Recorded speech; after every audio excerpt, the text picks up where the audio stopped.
အားလုံးမင်္ဂလာပါရှင် GTC နဲ့ Nacha Preschool ကရဲ့ health program ကနေပြီးတော့မှပြန်လည်ပြီးတော့မှကျွန်မကြိုဆိုလိုက်ပါတယ်ရှင်ကျွန်မကတော့ဒေါက်တာဒေါ်ဝင်းမြင့်ဖြစ်ပါတယ်ဒီတစ်ပတ်မှာဆိုလို့ရှိရင်လည်းပေါ့နော်သားမီးလေးတွေအတွက်မေမေတို့တွေစိတ်ပူနေကြတဲ့အရက်ပေါ့နော်အရက်နဲ့ပတ်သက်ပြီးတော့မှပေါ့နော်အဓိကအာဟာရဖြစ်တဲ့ protein နဲ့ calciumနော်နောက်ပြီးတော့မှ iron လေးအကြောင်းလေးကိုပြောပြသွားမှာဖြစ်ပါတယ်ရှင်အဲ့တော့ပေါ့နော်ကျမတို့တွေကပေါ့နော်ဒီရွယ်မှာပေါ့အခုခေတ်ပေါ့နေပြောမယ်ဆိုလို့ရှိရင်တော့အခုခေတ်ကလူတွေကဆိုရှင်အားလုံးကဆိုရှင်ဘာဖြစ်ချင်ကြလဲဆိုအရက်မြင့်ချင်ကြတယ်ပေါ့နော်အဲ့တော့မိမိတွေတော်တော်များများလည်းအရက်မြင့်ဖို့ရဆိုရှင်တော်တော်လေးကိုလည်းစိတ်ပူတာကိုတွေ့ရပါတယ်တချို့ဆိုလို့ရှိရင်ပေါ့နော်ဥပမာဆိုရှင်ဟာတသားလေးတွေအရက်ပူနေလို့ဥပမာဆိုရှင်အဖေအမေတွေကအရက်ပူနေလို့ပေါ့နော်အဲ့တော့ဆရာမကြီးဘာတွေကျွေးရမလဲဒါမှမဟုတ်လေ supplement တွေဘာတွေထည့်ရမလဲစသဖြင့်ပေါ့နော်အဲ့တော့လာပြီးတော့မှလည်းကျမတို့လာပြီးတော့မှလည်းတိုင်ပင်ကြတာကိုတွေ့ရပါတယ်အဲ့တော့ပေါ့နော်ဟုတ်ပါတယ်ကျမတို့ရဲ့မြန်မာလူမျိုးอ่ะပေါ့နော်ပြောမယ်ဆိုလို့ရှိရင်တော့ဒါအရင်နည်းနည်းလေးပုနေသေးတယ်လို့တော့ကျမတို့ပြောလို့ရတာပေါ့နော်ဘာလို့လဲဆိုတဲ့အခါကျတော့နိုင်ငံတကာ international standard ကိုရောက်ဖို့ရအတွက်ဆိုလို့ရှိရင်တော့ကျမတို့ကလေးတွေကတော့လိုသေးတယ်လို့လည်းပြောချင်တယ်ပေါ့နော်အဲ့တော့အဲ့လိုကလေးတွေမှာဆိုရင်တော့အဓိကကတော့ဗာလဲဆိုရှင်ကျမတို့က calcium ပေါ့နော်အဲ့တော့ကလေးတယောက်ကအရက်ရှိဖို့လို့ပြောလိုက်တာ ਨੇ ကျမတို့ကဘာပဲမြင်လိုက်လဲဆိုရှင်ကျမတို့က calcium အရေးကြီးပါတယ် phosphorus အရေးကြီးပါတယ်ပြီး magnesium အရေးကြီးပါတယ်ပြီးတော့မှ vitamin D ပေါ့နော်အဲ့တော့ဒီ vitamin တွေနဲ့ဒီသတ္တုဓာတ်တွေကကလေးတွေကကောင်းကောင်းမစားခဲ့ရဘူးဆိုလို့ရှိရင်တော့ဒါဘာဖြစ်သွားလဲဆိုလို့ရှိရင်ဒါအရက်ကထင်သလောက်မရှိလာဘူးလို့လည်းပြောလို့ရတယ်ပေါ့နော်အဲ့တော့တချို့ကပြောတယ်ဒါတွေကမျိုးရိုးတွေနဲ့ဆိုင်ကြတယ်ပေါ့နော်မှန်ပါတယ်အဲ့ဒါလေးပေါ့နော်အဲ့တော့ကျမတို့က genetic ပေါ့အစပြောမယ်ဆိုလို့ရှိရင်တော့အဲ့တော့ဥပမာဆိုလို့ရှိရင်တချို့ကအဖေအမေတွေအရက်ရှိတဲ့အတွက်ကြောင့်မလို့ကလေးက auto ပေါ့နော်ရှည်နေတယ်ပေါ့နော်တချို့ကလေးလေးမှကြတော့လေဟိုအဖေအမေကတော့အရက်ကတော့မရှိပါဘူးဒါပေမဲ့ကလေးလေးတွေရှည်တာရှိပါတယ်ဆိုတော့အဲ့တော့အဓိကပြောချင်တာဗာလဲဆိုရှင်ကျမတို့ရဲ့ genetic က 20% ပဲဆိုတာကိုပြောချင်ပါတယ်20% ကတော့ပေါ့နော်အဖေရှင်ရင်သားသမီးလည်းရှည်မယ်ပေါ့နော်အဲ့တော့ကျမတို့ရဲ့မျိုးရိုးဗီဇအရာဆိုလို့ရှိရင်တော့ကျမတို့အရက်ရှည်နိုင်တဲ့ gene ကဆိုရှင်20% ပဲပါလာတာပေါ့နော်အဲ့တော့ကျမတို့ကျန်တဲ့ 80% ကကြတော့ကျမတို့ရဲ့ပြုစုပြောင်းထောင်မှုပေါ့ by nature ပေါ့နော်ဒီကြောင်းလေးရဲ့နာမည်အတိုင်းပေါ့နော်ကျမတို့ရဲ့ပြုစုပြောင်းထောင်မှုအရာကလေးလေးတွေဆိုလို့ရှိရင်အရက်ရှည်လာတာဖြစ်တယ်ပေါ့နော်ဥမာဆိုလို့ရှိရင်တကယ်ကိုပဲပေါ့နော်ဥမာဆိုရှင်ဒီအရက်ရှည်စေနိုင်တဲ့ calcium တွေဝအောင်စားမယ်နော်နောက်ပြီးတဲ့ခါကျတော့ magnesium ပါမယ်ဒါလေးတွေပါသွားမယ်ဆိုလို့ရှိရင်ဒါကလေးတယောက်ကဆိုရှင်အရက်မရှိစရာအကြောင်းမရှိဘူးလို့လည်းကျွန်တော်တို့အရင်ဆုံးပြောချင်တယ်ပေါ့နော်အဲ့တော့များသောအားဖြင့်ကတော့ကဲဟုတ်ပြီဒါဆိုရှင်အရက်ရှည်အောင်ဆိုတာအဓိကသိတာတော့ဗာလဲဆိုရှင်တော့ calcium ပေါ့နော်အဲ့တော့ calcium ကတော့ဒီအယိုးတွေရဲ့နော် metabolism လို့ခေါ်တဲ့အယိုးတွေတိဆောက်မှုပေါ့နော်အယိုးတိဆောက်မှုမှာဆိုလို့ရှိရင်တော့တကယ်ကိုပဲ calcium ကဆိုလို့ရှိရင်ပါပါတယ်ဒါကြောင့်မလို့ဥပမာဆိုလို့ရှိရင်ကျမတို့တွေကဟိုးငယ်ငယ်လေးတွေကပေါ့နော်မိခင်ရဲ့ bite ထဲမှာရှိကြတဲ့အမေမေတွေကိုဘာလုပ်ခိုင်းလဲဆိုကျမတို့ကနှုတ်တွေတိုက်တာပေါ့နော်အဲ့တော့နှုတ်တွေတိုက်တယ်တချို့မေမေတွေကလည်းမကြိုက်ဘူးလားလည်းရှိတာပေါ့ကြိုက်တာလည်းရှိတာပေါ့နော်အဲ့တော့တမီးလေးတွေမွေးလာတဲ့ခါမှာဆိုရှင်တော့ဒီ calcium ကြီးอ่ะပေါ့နော်အလုပ်များများလုပ်ဖို့ဆိုတာလေ vitamin D လဲလိုသေးတာပေါ့နော်အဲ့တော့ calcium ကကလေးလေးတွေအတွက်ဘယ်လောက်လိုလဲလို့မေးလို့ရှင်ကျမတို့ကမွေးတဲ့အချိန်မှာဆိုတော့မှတစ်ရက်ကို calcium က800နော်800 mg လိုပါတယ်ကျမတို့ဥပမာ2နှစ်လောက်ရောက်သွားပြီဆိုလို့ရှင်တော့1000ပေါ့နော်တစ်ရက်ကိုဆိုရှင်1000 mg လိုတယ်အဲ့ဒါကနေပြီးတော့မှကျမတို့ဒီ teenage ပေါ့ဥပမာဆိုလို့ရှင်9နှစ်ကနေ10နှစ်ပေါ့နော်နောက်ပြီးတော့မှ16နှစ်အထိပေါ့နော်အဲ့ဒီအချိန်အတွင်းမှာကျမတို့တွေကဒီအယိုးတွေတန်မာအောင်ဆိုပြီးတော့မှဒီအဓိက calcium များပါတဲ့အစာအသောက်တွေကိုဆိုရှင်ကျမတို့ကကျွေးရတယ်ပေါ့နော်အဲ့တော့တယောက်ကအရက်ကဘယ်ချိန်မှာရက်သွားသလဲဆိုလို့ရှင်တော့ပေါ့နော်ဥပမာကျမတို့ရဲ့ဒီအယိုးတွေရဲ့နော်အယိုးတွေရဲ့ကြီးထွားမှုอ่ะဆိုရှင်ဆုံးတဲ့အချိန်ကတော့များသောအားဖြင့်ကတော့22နှစ်ပေါ့နော်အဲ့တော့22နှစ်ဆိုရင်တော့ကြော်သွားပြီဆိုလို့ရှင်တော့ဒါအရက်ရှည်ဖို့ရဲ့နှုံးကဆိုလို့ရှင်လုံးဝမရှိသလောက်လို့လည်းကျမတို့ပြောလို့ရတယ်ပေါ့နော်အဲ့တော့ကျမတို့ကဒီ22နှစ်လောက်မရောက်ခင်ချိန်အတွင်းမှာအများဆုံးအရက်ရှည်တာတော့ဥပမာဆိုရှင်ပေါ့နော်73နှစ်ပေါ့12နှစ်လောက်ကနေစပြီးတော့မှ18နှစ်လောက်အထိကတော့ဒါအမြန်ဆုံးနီးပေါ့နော်အဲ့လိုလေးရှည်သွားတယ်အဲ့တော့ဒါကကျမတို့အရွယ်ကြီးတဲ့အချိန်ပေါ့အဲ့လိုပဲအရွယ်ငယ်တဲ့အချိန်မှာလည်းဘယ်လောက်ကနေစရှည်လဲဆိုကျမတို့ကမွေးတဲ့အချိန်ပေါ့နော်မွေးတဲ့အချိန်ကနေပြီးတော့မှ2လနော်2လကြာပြီဆိုလို့ရှင်သူက2 cm ရှည်လာတယ်နော်ရှည်လာပြီးတဲ့ခါကျတော့သူပေါ့နော်ပုံမှန်အားဖြင့်ဆိုရှင်1 cm 1 cm ရှည်သွားတာပေါ့နော်အဲ့တော့ကျမတို့ဒီ2နှစ်နဲ့3နှစ်လောက်ကြာမှာဆိုလို့ရှင်တော့အနည်းဆုံးဆိုလို့ရှင်တော့ကျမတို့တွေကဘယ်လောက်ရှည်လဲဆိုရှင်10 cm လောက်ပေါ့နော်ဒါကြောင့်မလို့ကျမတို့တွေကတစ်နှစ်မှာဆိုရှင်80နော်ဒုတိယနှစ်မှာဆိုလို့ရှင်အနည်းဆုံး80 cm စသည်ဖြင့်ပေါ့နော်အဲ့တော့တစ်လမှာဘယ်လောက်ရှည်ရမလဲပြောလို့ရှင်1 cm ကနေပြီးတော့မှ2 cm တာပေါ့နော်အလှလောက်ကတော့ကျမတို့တွေကဒါအရက်ရှည်ရမယ်နော်ဒါကြောင့်မို့ကျမတို့တွေကငယ်အရွယ်တွေရောက်လာပြီဆိုရှင်အရက်လည်းတိုင်းခိုင်းတာပေါ့နော်အဲ့တော့ကျမတို့တွေကဒီကယ်လ်ဆီယမ်ကိုဆိုလို့ရှိရင်အဓိကပေါ့နော်သူကနေ့တိုင်းစားတော့တဲ့အစားအစာတွေထဲမှာဆိုရှင်ကယ်လ်ဆီယမ်ဓာတ်ကဆိုလို့ရှင်ပါဟုတ်ပါမယ်နော်အဲ့တော့ပါပြီလို့ပြောတဲ့ခါမှာပေါ့နော်အဲ့တော့တစ်ရက်ကိုကတော့ပြန်ညချက်အားဖြင့်ပြောမယ်ဆိုရှင်100 1000ပေါ့နော်1000 မီလီဂရမ်ကနေပြီးတော့မှ1200 မီလီဂရမ်လောက်အထိကတော့ကယ်လ်ဆီယမ်ရဲ့ daily requirement ဆိုပေါ့နော်အဲ့လောက်လိုတယ်လို့တော့ကျမတို့ကပြောလို့ရတယ်ကဲဟုတ်ပြီဒါဆိုလို့ရှိရင်ကျမတို့နှုတ်တွေတောက်နေကြနော်အဲ့တော့အဓိကကတော့ကယ်လ်ဆီယမ်ကဘယ်ထဲမှာပါလဲလို့ပြောလို့ရှိရင်နှုတ်နဲ့နှုတ်ထွက်ပစ္စည်းပေါ့နော်နှုတ်နဲ့နှုတ်ထွက်ပစ္စည်းတွေထဲမှာပါတယ်ပြီးတဲ့ခါကျလို့ရှိရင်ကျမတို့ကအရွက်တချို့တွေထဲမှာပါတယ်နော်အဲ့တော့နှုတ်နဲ့နှုတ်ထွက်ပစ္စည်းမှာဥပမာတော့ကျမတို့ကနွားနှုတ်ပေါ့နော်နွားနှုတ်ထဲမှာဆိုရှင်ကျမတို့နွားနှုတ်200 ml ပေါ့နော်အဲ့လောက်ဖန်ခွက်တစ်ခွက်တောက်မယ်ဆိုရှင်ကယ်လ်ဆီယမ်ဘယ်လောက်ရလဲဆိုရှင်350လောက်ရနော်350 mg ပေါ့နော်အဲ့တော့ကလေးတယောက်ကကျမတို့က9နှစ်မပြည့်မချင်းတော့ဖြစ်နိုင်လို့ရှင်တော့ကျမတို့က3ခွက်လောက်ပေါ့နော်တစ်ရက်ကို3ခွက်လောက်တော့ကျမတို့ကတောက်စီချင်တယ်ပေါ့နော်အဲ့လိုလေးတောက်လိုက်တယ်ဆိုရှင်ကျမတို့လိုအပ်တဲ့1000 mg လောက်ကပြည့်သွားတယ်နော်အဲ့တော့ပြည့်သွားတယ်နောက်တစ်ခါကျလို့ရှိရင်တော့တခြားပေါ့နော်ဥမာနှုတ်နဲ့နှုတ်ထွက်ပစ္စည်းဆိုရှင်နွားနှုတ်တွေပါမယ်နော်ပဲနှုတ်တွေပါမယ်နော်ပဲနှုတ်ကတော့ကျမတို့ပြောမယ်ဆိုရှင်တော့နွားနှုတ်လောက်တော့မများဘူးဒါပေမဲ့အများကြီးတော့မကွာဘူးနော်အဲ့တော့ဒုတိယအဆင့်အနေနဲ့ပြောမယ်ဆိုရင်ကလေးတချို့ကလေးတွေကကျတော့နွားနှုတ်မကြိုက်တော့ဘူးပေါ့ဥပမာဆိုလို့ရှိရင်တချို့ကလေးကမိခင်တို့တော့တောက်လာခဲ့တယ်နှစ်ပြည့်သွားတာနဲ့မိခင်တို့ကလည်းကျမတို့ဖြတ်လိုက်တယ်ပေါ့နော်အဲ့လိုဖြတ်လိုက်ပြီးလို့ရှိရင်ကျမတို့ကအမှန်တော့ကလေးတွေကိုနှုတ်ဆက်တိုက်ရမယ်နော်ဘယ်လောက်တိုက်လဲဆိုလို့ရှိရင်9နှစ်ပြည့်တဲ့အထိကတော့အနည်းဆုံးတစ်ရက်ကို500 ml နော်500 600ပေါ့အဲ့တော့နှစ်ခွက်သို့မဟုတ်3ခွက်ပေါ့ခွက်နဲ့ပြောမယ်ဆိုလို့ရှိရင်နောက်9နှစ်ကနေပြီးတော့မှ16နှစ်ပြည့်တဲ့အထိကတော့ဖြစ်နိုင်လို့ရှိရင်တော့အနည်းဆုံးတစ်ခွက်ပေါ့နော်ဒါကတော့ကျမတို့တွေကဒါ recommend ပေးထားတာပေါ့တောက်တဲ့နေဆိုတာပြောတာပေါ့ဒါပေမဲ့များသောအားဖြင့်ကျမတို့90%သောမြန်မာကလေးပေါ့နော်အဲ့ဒါလေးကကြောင်းတက်ပြီးဆို9နှစ်လောက်ရောက်သွားပြီဆိုနှုတ်လုံးဝမတောက်တော့နော်အဲ့မှာသူကဘာအစားထိုးသွားလဲဆိုတဲ့ခါကျတော့နှုတ်နေရာမှာတချို့ဆိုလဲကော်ဖီတွေတောက်ကြတယ်လက်ဖက်ရည်တွေတောက်ကြတယ်နောက်အချိုရည်တွေဝင်သွားတယ်ပေါ့နော်အဲ့လိုတွေဝင်သွားတဲ့အတွက်ကြောင့်မလို့ကလေးတွေကဘာဖြစ်လဲဆိုရှင်ဒီကယ်လ်ဆီယမ်ပေါ့နော်အဲ့တော့ကယ်လ်ဆီယမ်ရဲ့စုပ်ယူမှုอ่ะဆိုရှင်နည်းသွားတယ်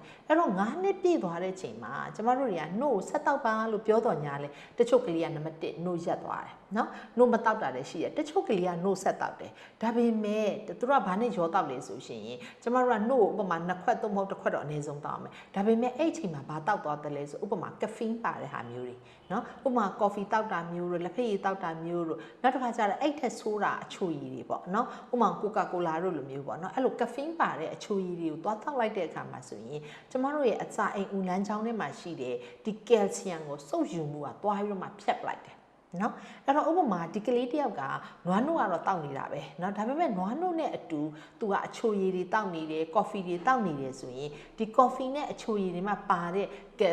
ကဖင်းကကယ်လ်ဆီယမ်စုပ်ယူမှုကိုသူကဟန့်တားပေးလိုက်တယ်နော်အဲ့လိုဟန့်တားလိုက်တဲ့အတွက်ကြောင့်မလို့ तू ဟာဆိုလို့ရှိရင်အရက်ရှည်တဲ့နေရာမှာရှည်တင့်တဲ့လောက်မရှိဘူးဆိုတာလေးကိုလည်းပြောချင်တာပေါ့နော်ဒါကြောင့်မလို့မိမိတွေအနေနဲ့ကဥပမာဆိုလို့ရှိရင်ငါတို့ကနွားနို့တော့နေ့တိုင်းတိုက်နေတာပဲနော်အဲ့တော့တချို့ကပြောကြတယ်ဖိုးဖွားတွေပေါ့အထူးသဖြင့်ပေါ့နော်ဟာကော်ဖီဖြော်တိုက်တာနှုတ်နဲ့ပဲဖြော်တိုက်တာပဲနော်အတူတူပါပဲမဟုတ်ပါဘူးနော်အဲ့လိုမျိုးတွေကျမတို့ပြောတာရှိပါတယ်ဒါပေမဲ့ဒါတွေကမာရွဲနေပါတယ်လို့နော်ဒါကြောင့်မလို့ဖြစ်နိုင်လို့ရှိရင်ကျမတို့တွေကကော်ဖီလက်ဖက်ရည်ကိုကျမတို့ကနည်းနည်းလေးနော်ဖြစ်နိုင်တော့15နှစ်အထက်မှာတောက်စီချင်တာပေါ့နော်ဒါကတော့အမှန်တိုင်းပြောတာပေါ့ဒါပေမဲ့တချို့သောကလေးတွေကမိဘတွေကလည်းကော်ဖီတောက်တယ်အဖိုးအဖွားတွေကလည်းကော်ဖီတောက်တဲ့ခါမှာသူတို့တွေကနော်လိုက်ပြီးတော့မှမော့ကြတာပေါ့ဒါပဲပြောမယ်ဆိုလို့ရှိရင်တော့မီးစွမ်းလိုက်ရင်းနဲ့ဆွဲသွားတာပေါ့နော်ဒါကော်ဖီတွေဆွဲသွားတာရှိတယ်နောက်တစ်ခုကလည်းကျမတို့နိုင်ငံမှာကော်ဖီလက်ဖက်ရည်တောက်တယ်ဆိုတာပြောမယ်ဆိုတော့ရင်နွေးချမ်းတောက်ရင်ရင်နွေးချမ်းတောက်တယ်ပေါ့နော်လက်ဖက်ရည်တို့ကော်ဖီတောက်ရင်ကျမတို့ကအလွတ်မတောက်ဘူးเนาะညာတော့အဖြစ်ငါကျမတို့90%သောသူတွေကကော်ဖီတောက်တယ်ဆိုအချိုပဲเนาะတကြားထဲမဲ့နှုတ်စီထဲတောက်မယ်ပေါ့အချိုပဲတောက်တဲ့ခါကျတော့ကလေးတွေရဲ့ပင်ကိုယ်တဘာဝအရာကလေဒါသူတို့ကအချိုပဲကြိုက်တာပေါ့เนาะအဲ့လိုအချိုကြိုက်ရကနေပြီးတော့မှကဖင်းတွေကိုဆွဲသွားတယ်เนาะအဲ့လိုဆွဲသွားတဲ့အတွက်ကြောင့်မလို့ကျမတို့ကလေးတွေကဆိုလို့ရှိရင်ဒါအရက်ကရှည်တင်တဲ့လောက်မရှိဘူးဆိုတာကလေးဒါတစ်ချက်ပေါ့เนาะဒါလေးလည်းပြောချင်တယ်ပေါ့เนาะဒါကယ်လ်ဆီယမ်နဲ့ပတ်သက်လို့ပေါ့เนาะ နောက်တစ်ခါပါလဲဆိုလို့ရှိရင်ဒီကယ်လ်ဆီယမ်ပေါ့အများဆုံးပါတာလည်းအရင်ပြောလိုက်မယ်အဲ့တော့ကယ်လ်ဆီယမ်ကဆိုရှင်ကျမတို့နှုတ်မှာဆိုလို့ရှိရင်ပါတယ်နောက်တစ်ခါကျတော့နှုတ်နဲ့ပတ်သက်တယ်ဆိုတော့နွားနှုတ်ပေါ့ကျမတို့နိုင်ငံမှာတော့နွားနှုတ်တို့စိတ်နှုတ်တို့ရှိတာပေါ့နော်အဲ့တော့နွားနှုတ်တောက်ချင်တယ်ဆိုလည်းရတယ်စိတ်နှုတ်တောက်ချင်တယ်ဆိုလည်းရတယ်နောက်တစ်ခါတော့ကျမတို့ပဲနှုတ်ပေါ့ဒီမှာအများဆုံးရှိတာတော့အဲ့တော့ဥပမာတချို့ကျတော့လေ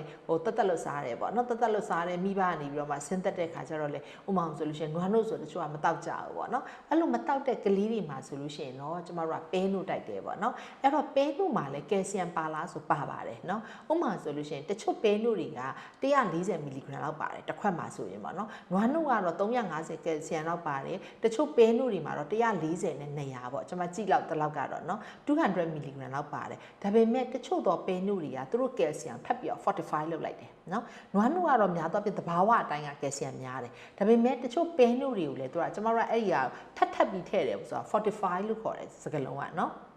ထပ်ပြီးတော့မှသူ့ထဲမှာကယ်လ်ဆီယမ်တွေကငကိုသဘာဝအတိုင်းနည်းနေတဲ့အတွက်ကြောင့်မလို့ကယ်လ်ဆီယမ်ကိုထပ်ဖြည့်ထားတဲ့ပဲနှုတ်တွေလည်းရှိတယ်ပေါ့နော်အဲ့လိုတွေနှုတ်တောက်တယ်ဆိုလို့ရှိရင်တော့ဥပမာ300ပတ်ဝန်းကျင်ပေါ့နှုတ်ပဲနှုတ်တပူတောက်တယ်ဆိုလို့ရှိရင်ဒါလည်း300မီလီဂရမ်လောက်ကတော့ရတယ်ပေါ့နော်ဒါနှုတ်နဲ့ပတ်သက်လို့ဒီလိုပဲဒိန်ချင်ဆိုလို့ရှိရင်လည်းအတူတူပဲပေါ့နော်ဒိန်ချင်ကတော့များသောအားဖြင့်ကတော့နွားနှုတ်ကနေလုပ်တဲ့ဒိန်ချင်ပဲကျမတို့စီမှာတောက်တာများပါတယ်နော်အဲ့တော့ပဲနှုတ်ကလုပ်တဲ့ဒိန်ချင်တော့ကျမတို့မတောက်ကြဘူးပေါ့အဲ့တော့နွားနှုတ်မတောက်တဲ့နေရာမှာနှုတ်လို့ပြောတဲ့ခါမှာဆိုရင်တော့တချို့ကပဲနှုတ်ရှိတယ်နောက်ပိုင်းမှာတော့ကျမတို့စီမှာဘာဝင်လာလဲဆိုလို့ရှိရင် almond meat ပေါ့နော် almond ဆိုတာတော့ဘန်ဒါဈေးပေါ့နော်ဘန်ဒါဈေးနဲ့လုပ်ထားတဲ့နှုတ်လည်းကျမတို့စီမှာရှိပါတယ်နော်အဲ့တော့နှုတ်တစ်မျိုးမျိုးတော့ဖြစ်နိုင်တယ်ဆိုလို့ရှိရင်တော့ဒါအရက်ရှိဖို့အတွက်ကတော့အနည်းဆုံးကတော့2ခွက်တော့တောက်ရမှာပေါ့နော်အဲ့တော့ almond meat အနေနဲ့ပြောမယ်ဆိုလို့ရှိရင်တော့ तू ကတော့တက်လွတ်ပေါ့အပင်ကနေရတဲ့နှုတ်ပေါ့နော်ဒါပေမဲ့နည်းနည်းလေးဈေးကြီးတယ်ပေါ့ပြောမယ်ဆိုနောက်ပြီးတော့မှကယ်လ်ဆီယမ်ကလည်းပါတဲ့နှုံးကိုကြည့်လိုက်မယ်ဆိုလို့ရှိရင်ကျမတို့ swine meat ပေါ့ပဲနှုတ်ဆိုတဲ့သဘောကတော့ကျမတို့ပဲပုတ်စီကနေလောက်တာပေါ့နော်အဲ့တော့ကျမတို့အင်္ဂလိပ်လိုကတော့ swine meat လို့ခေါ်တယ်ဟိုဘက်ကတော့ဘန်ဒါစီကနေလောက်တဲ့နှုတ်ကိုကျတော့ကျမတို့ almond meat လို့ခေါ်တယ်ပေါ့နော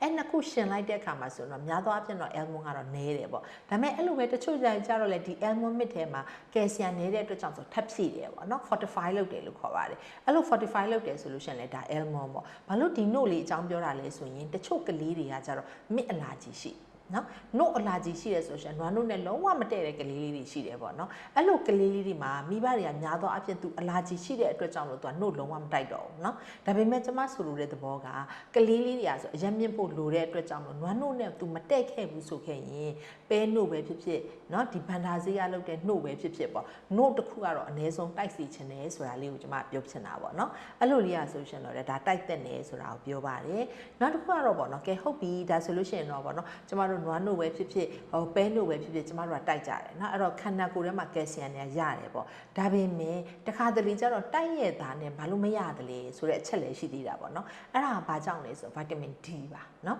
အဲ့တော့ဒီဗိုက်တာမင် D ကလည်းပြောမယ်ဆိုလို့ရှိရင်တော့ကယ်လ်ဆီယမ်တွေရဲ့စုပ်ယူမှုဆိုလို့ရှိရင်တော့ဒါတကယ်ကိုပဲအားပေးတယ်လို့တော့ကျမတို့ပြောချင်တယ်ပေါ့နော်အဲ့တော့ဘလို့အားပေးလဲဆိုလို့ရှိရင်ကျမတို့ဒီနိုင်ငံကနေထွက်တဲ့နိုင်ငံနော်အဲ့တော့နေပူရောင်ရရှိတဲ့နိုင်ငံပေါ့အဲ့တော့တချို့နိုင်ငံတွေမှာတော့နေပူရောင်မရှိဘူးဆိုလို့ရှိရင်တော့လေဒါကလေးတွေကများသောဖြင့်ဗိုက်တာမင် D ပေါ့နော် supplement လေးတွေတောက်တယ်ပေါ့နော်အဲ့တော့ဗိုက်တာမင် D ကလည်းဘလို့အရေးကြီးလဲဆိုလို့ရှိရင်ကျမတို့ကနေရောင်ခြည်ကနေပြီးတော့ဗိုက်တာမင် D ကိုရတယ်အဲ့တော့အဲ့ဒီဗိုက်တာမင် D ကကျမတို့ရဲ့အသားရည်ကိုထိလိုက်တယ်နော်အဲ့လိုထိလိုက်တဲ့ခါမှာဆိုရင်ကျမတို့ခန္ဓာကိုယ်ထဲမှာတောက်ထားတဲ့စားထားတဲ့ကယ်လ်ဆီယမ်တွေရဲ့နောက်ပြီးတော့မှကျမအရင်ကပြောတဲ့ကြက်ဥပေါ့နော်ကြက်ဥစားထားတဲ့အတွက်ကြောင့်မို့အဲ့ဒီမှာကိုလက်စထရောတွေရတယ်အဲ့ကိုလက်စထရောတွေနဲ့ပြီးတော့မှ metabolize ပဲမှာဖြစ်လဲဆိုတော့အသေးမှာဖြစ်တယ်နော်အသေးမှာဖြစ်ပြီးလို့ရှိရင်ကျမတို့ကကြောက်ကတ်ထဲကိုရောက်သွားတယ်ကြောက်ကတ်ထဲရောက်သွားပြီးတော့မှ vitamin D3 ဆိုတာဖြစ်လာတယ်အဲ့ဒီ vitamin D3 ပေါ့နော် vitamin D3 ရဆိုလို့ရှိရင်အဲ့ဒီခါကျမှကျမတို့စားလိုက်တဲ့ကယ်လ်ဆီယမ်တွေကိုသူအယိုးတွေကိုပို့နော်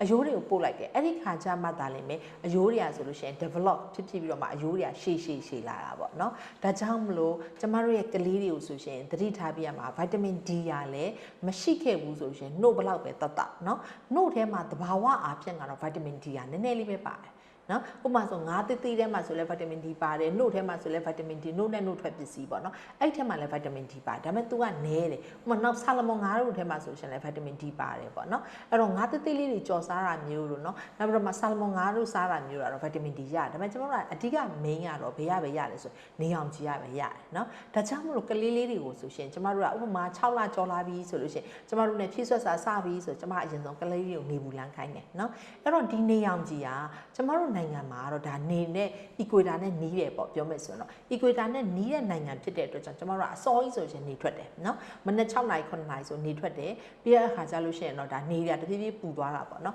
အဲ့တော့9နာရီနောက်ပိုင်းမှာဆိုရှင် UV ရတော့သူကတဖြည်းဖြည်းနဲ့များလာတယ်နော်အဲ့တော့ကျမတို့ကလေးတွေကို vitamin D ရစေခြင်းဆိုအနောက်နိုင်ငံမှာရှိတဲ့သူတွေကတော့သူတို့ကတော့မနက်10နာရီကနေညနေ3နာရီထိနော်အဲ့ကြားထဲမှာသူတို့တွေကနေပြီးတော့မှနာရီဝက်လောက်နေပူခံနေဆိုလို့ရှိရင်ဒါနေအောင်ကြီးကိုကောင်းလုံလောက်စွာရရှိတယ်ဆိုတဲ့ evidence တွေကျမတို့ကရှိတယ်ကျမတို့နိုင်ငံမှာနေရအရန်ပူတော့ကလေးလေးတစ်ယောက်ကိုကျမတို့ကနေ့လေနော်12နာရီလောက်မှာနေဘူးလဲသွားထားတယ်ဆိုတာလုံးဝမဖြစ်တဲ့အရာပေါ့နော်ဒါကြောင့်မို့ကျမတို့တွေကဘာကိုပဲပြောလဲဆို morning sunshine နော်မနေ့မှာထွေးတဲ့နေလေးကိုပဲကလေးလေးကိုဥမာဆိုရှင်မနေ့စာကျွေးတဲ့အခါမှာဥမောင်ခြံနဲ့နေတဲ့သူဆိုလို့ရှင်တော့လေခြံထဲမှာကျွေးတာမျိုးတို့ဒါမှမဟုတ်လေဝင်ရန်တာများပေါ့နော်ဝင်ရန်တာမှာဥမာနှုတ်တိုက်ရင်းနဲ့ပဲကလေးလေးကိုနေပူစာလုံပေးတာမျိုးတို့နော်အရင်တော့ကျမတို့တွေကဒီကိုဗစ်ကာလမရှိတဲ့အခါကျတော့ကလေးလေးနဲ့လမ်းလျှောက်ထွက်တာမျိုးပေါ့နော်ဒါလိုလှုပ်လိုက်ခြင်းအပြင်ကျမတို့ခန္ဓာကိုယ်ကလေးလေးတွေရဲ့ခန္ဓာကိုယ်မှာဗီတာမင် D ရမယ်နော်ဗီတာမင် D ရမှသာလင်ပဲစားတဲ့နှုတ်တွေကနေပြီးတော့မှတစ်ဆင့်ပဲရောက်သွားမယ်ဆိုကျမတို့ကဒီ bone development ပေါ့နော်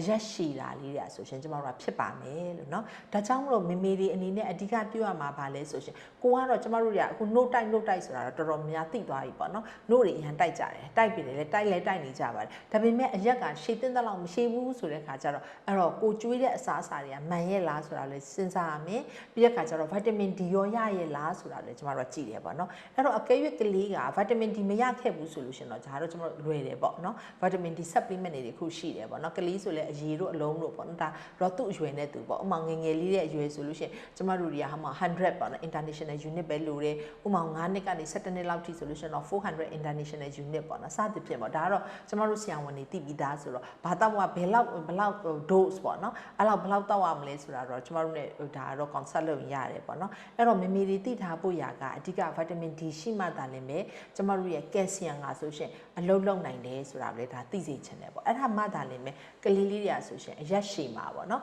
အဲ့လိုလေးဖြစ်နိုင်တယ်ကဲဟုတ်ပြီနောက်ခဏညပြောသလိုကျမတို့တွေ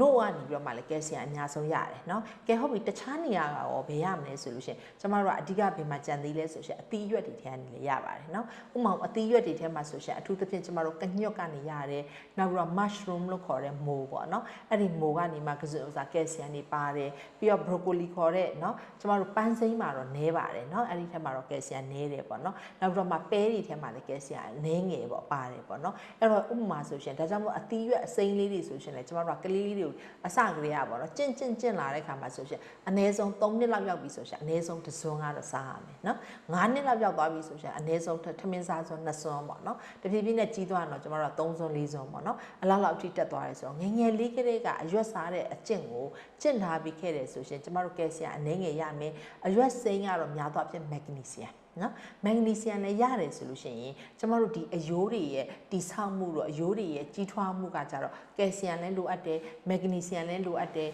နောက်ပြီးတဲ့ခါကျတော့ phosphate လည်းလိုအပ်တယ်ပေါ့နော်အဲ့လိုလေးလိုအပ်တဲ့အတွက်ကြောင့်မလို့နော်ဒီတတုတက်ကြီး3ခုစလုံးကဆိုရှင်မမှန်ရထားတယ်ဆိုရင်ကိုယ့်ရဲ့ကလေးကအရက်မရှိစရာမရှိတော့ဘူးနော်ဒါစိတ်ပူစရာမလိုတော့ဘူးပေါ့နော်နောက်မနေ့ morning မှာလည်းကျမတို့တွေကဘာရမလဲဆိုရှင် vitamin D ရမယ်ပေါ့နော်အဲ့ဒါဆိုလို့ရှိရင်တော့ကျမတို့ကဒါစိတ်ပူစရာမရှိဘူးဆိုတာကိုလည်းကျွန်မပြောပြချင်တယ်ပေါ့နော်ဒါဆိုလို့ရှိရင်တော့ကလေးလေးတွေကဆိုလို့ရှိရင်တော့အရက်ရှိရှိလေးနဲ့ဒါကြီးထွားသွားမယ်ပေါ့နော်အဲ့လိုကြီးထွားတဲ့ခါမှာလည်းနောက်ထပ်တတုတက်တစ်ခုကတော့အိုင်ယွန်ပေါ့နော်အဲ့တော့ကျမတို့ကလေးတွေမှာနော်အဓိကဘာလဲရော့နေလဲဆိုရှင်တန်တက်ကလည်းနေနေတယ်နော်အဲ့တော့တန်တက်မရှိတဲ့ကလေးတွေကလည်းဥပမာဆိုမျက်နှာမှာဆိုရှင်ဖြူဖြော်လေးတွေတွေ့တာမျိုးပေါ့နော်အဲ့လိုလေးတွေရှိတဲ့အတွက်ကြောင့်မလို့မိမိတို့အနေနဲ့ကလည်းဘာလဲဆိုရှင်တန်တက်ပါတဲ့အစားအစာတွေကျွေးရမယ်နော်အဲ့တော့ဥပမာအနီရောင်သားတို့လိုမျိုးပေါ့နော်အဲ့ဆိုအမဲသားတို့စိတ်သားတို့အဲ့လိုစားလိုက်တယ်ဆိုလို့ရှိရင်တော့ तू က protein လို့ခေါ်တဲ့ဓာတ်လည်းရမယ်နောက်ပြီးတော့မှ iron ခေါ်တဲ့တန်တက်ကလည်းရမယ်အဲ့လိုတန်တက်ကလည်းရှိနေမယ်ဆိုလို့ရှိရင်ကလေးအတွက်နော်ဒီသွေးနီဥတွေသွေးဖြူဥတွေပေါ့နော်ဒီတိဆောက်တဲ့နေရာမှာဆိုရှင်တန်တက်ကလည်းအရေးကြီးတယ်အဲ့လိုမျိုးတွေရတဲ့အတွက်ကြောင့်မလို့ကျမတို့တွေကကလေးလေးတွေကိုလည်းပေါ့နော်ဟိုအနီရောင်သားစားဖို့ပေါ့ငယ်တဲ့အချိန်မှာဆိုတော့ကျမတို့ကအားပေးပါတယ်နော်ဟိုအသက်ကြီးလာမှဆိုလို့ရှင်တော့ဒါကင်ဆာဖြစ်မှာစိုးလို့ဘာလို့ပေါ့နော်အဲ့တော့အနည်းဆုံးကတော့တစ်ပတ်ကို2ကြိမ်လောက်ကတော့ကျမတို့က protein လဲလိုအပ်တာဖြစ် တဲ့အတွက်ကြောင့်မလို့ပေါ့နော်ပရိုတင်းဆိုတာဟာလည်းခန္ဓာကိုယ်တိဆောက်ဖို့အတွက်လည်းအရေးကြီးတယ်အရက်ရှိဖို့လည်းပါတယ်ဆိုတော့အနီအောင်အသားတို့နှုတ်တို့ကြက်ဥတို့တော့ပေါ့နော်အနည်းဆုံးမစားဘူးဆိုလို့ရှိရင်တော့အသားဆိုလည်းတစ်ပတ်ကိုပေါ့နော်အနီအောင်အသားတစ်ပတ်ကိုတော့အနည်းဆုံး2ရက်လောက်ပေါ့နော်ငယ်တဲ့အရွယ်လေးတွေမှာဆိုတော့ကျွေးပေးပါနှုတ်ဆိုလို့ရှိရင်လည်းတစ်ရက်ကိုတော့နော်အနည်းဆုံးကတော့2ခွက်500 ml ပေါ့နော်ကျမတို့တစ်နှစ်နဲ့2နှစ်ကြားမှာဆိုရှင်တော့900 ml သုံးတယ်2နှစ်အထက်ရောက်သွားပြီဆိုလို့ရှင်တော့ဒါ500 ml ပေါ့နော်အလောက်ကတော့သူတို့ဆိုလို့ရှင်တောက်မယ်ဆိုတော့ဥပမာမနေ့တစ်ခွက်နေ့လေတစ်ခွက်ညတစ်ခွက်ပေါ့နော်9နှစ်ကျော်သွားပြီဆိုလို့ရှင်တော့မနေ့တစ်ခွက်ညတစ်ခွက်ပေါ့နော်အဲ့တော့လုံးဝမတောက်ချင်တော့ဘူးဆိုတဲ့ကလေးလေးတွေညင်းနေဆိုလို့ရှင်တော့အနည်းဆုံးကတော့တစ်ခွက်ပေါ့နော်အဲ့ဒါတော့ဖြစ်နိုင်နေဆိုလို့ရှင်တော့16နှစ်အထိကတော့ကြာဒါကျမတို့အစားအသောက်လေးနဲ့ဒီလိုလေးပြင်ဆင်ပေးမယ်ပေါ့နော်နောက်တစ်ခုကတော့ကျမတို့ exercise ကိုလည်းကျမတို့ထည့်စဉ်းစားရမယ်နော်အဲ့တော့ကလေးလေးတွေမှာအရက်ရှိဖို့ဆိုလို့ရှင်တော့ဥပမာ basketball ဘောလုံးလေးတွေကိုတို့လိုဂွင်းလေးတွေကိုပစ်ထည့်တာမျိုးတို့နော်နောက်ပြီးတော့မှခုံတာမျိုးတို့နောက်ပြီးရေကူးတာမျိုးတို့ပေါ့နော်ဒါလေးတွေနဲ့တွဲပြီးတော့မှလှုပ်သွားမယ်ဆိုလို့ရှိရင်တော့ကလေးလေးတွေဆိုရှင်ဒါအယူကဆန့်သွားမှာပဲနောက်ပြီးတော့မှအယူကလေ့ကျင့်ခန်းလှုပ်တာနဲ့ဒီကျမပြောတဲ့အစားအသောက်ကလေးတွေကိုစနစ်တကျလေးကျွေးသွားမယ်ဆိုလို့ရှိရင်တော့ဒါဆိုရင်အရက်ရှိဖို့ရလဲစိတ်ပူစရာမလိုတော့ပါဘူးဆိုတာလေးကိုလည်းပြောပြချင်ပါတယ်ဒါဆိုလို့ရှိရင်တော့ကျမတို့ဒီအပတ်မှာဆိုရင်တော့ကလေးတွေအတွက်ပေါ့နော်ကျမတို့9နှစ်ပဲဖြစ်10နှစ်လောက်ပဲဖြစ်ဖြစ်အထီကိုဆိုရှင်အဓိကအရေးကြီးတဲ့ကယ်လ်ဆီယမ်ဓာတ်ရဲ့နောက်ပြီးတော့မှပေါ့နော်ဗိုက်တာမင် D ဓာတ်ကိုဘယ်လိုအစားအသောက်တွေကနေရနိုင်တယ်ဘယ်လိုနည်းမျိုးတွေနဲ့ပြုစုပြောင်းထောင်ရမယ်ဆိုတာလေးကိုပြောပြသွားတာဖြစ်ပါတယ်ရှင်အားလုံးကိုကျေးဇူးတင်ပါတယ်ရှင်